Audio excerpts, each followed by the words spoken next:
One of my favorite things about Oregon is the freshness of their fruit and their berries. I grew up in Texas, and in our front yard was a big pecan tree. And I love pecans, I love nuts, but living in Oregon and being able to pick fruit or berries at the farms there is a next level treat. You know, every time I get a chance to show off Oregon to my family who live all across the country, or maybe a friend who's visiting, I try my best to take them to a U-Pick farm, because I always guarantee them this: that they will never have a strawberry or a blueberry or an apple or whatever as fresh as the one that we're going to go get that day. Because when you pick an apple off a tree, or when you pick a berry off the ground and taking a bite, that's the freshest fruit or berry they'll ever have in their life, because it's 10 seconds old. And I always guarantee them, this will be the best berry, strawberry you'll ever have tasted.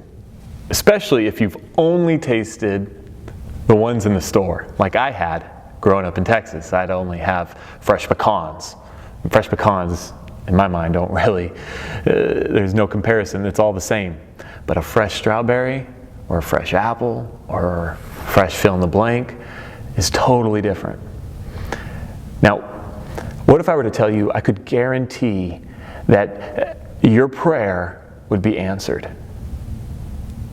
What if I was able to guarantee you that 100% satisfaction that your prayer would be answered? Because I think a lot of us ask this question, to ourselves, maybe as we're praying, or maybe after we pray, when will I know this worked? Or when will I know that this will be answered? Perhaps the disciples, when they were asking Jesus, were thinking that same thing, because they asked Jesus, teach us to pray. They've been praying a lot of their life, like you and I maybe have done, throughout our years as a follower of Jesus, or even someone who doesn't believe, they still pray. For the most part, people believe in prayer. But what if I just tell you that, what Jesus taught was actually a way to pray that every time you prayed it, your prayers would be answered? It's almost hard to believe. How can you guarantee something kind of like prayer? Well, let's just read the first couple lines of Jesus' response.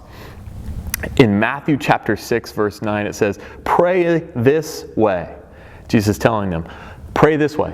He says, "Our Father in heaven, hallowed be your name.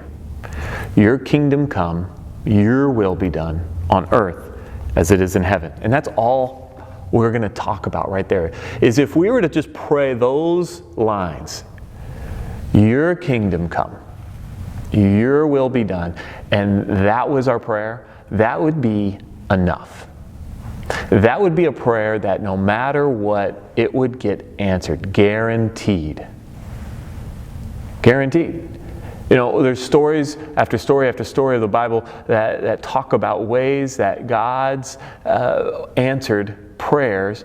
But it's interesting, there's a man in the Bible that I want to tell you about named Joseph, who's at the conclusion of his life realized something that I think is important for us to know if we want to grow in our prayer life, if we want to understand when does prayer get answered, or how do I know when prayers get answered. He says at the very end of his life, after he's been sold into slavery, after he's been thrown into prison for something he didn't do, after being forgotten by people he's helped, he gets to the end of his life and he says, you know what, all the ill will towards me, God turned into goodwill.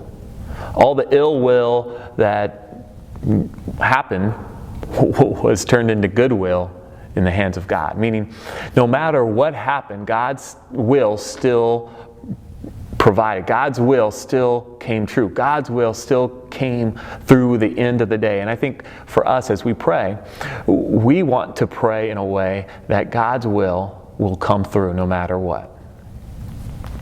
But here's the thing that I still struggle with.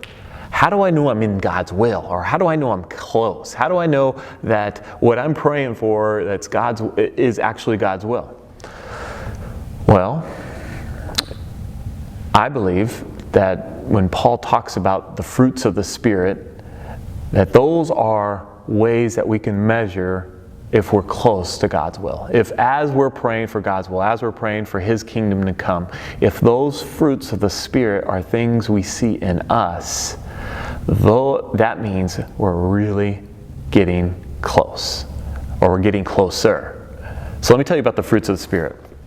The fruits of the Spirit are things that describe someone who's following Jesus. These are things that people would see in their life as examples of what following Jesus looks like.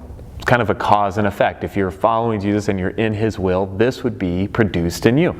And so it says this, verse 22, chapter 5 of Galatians.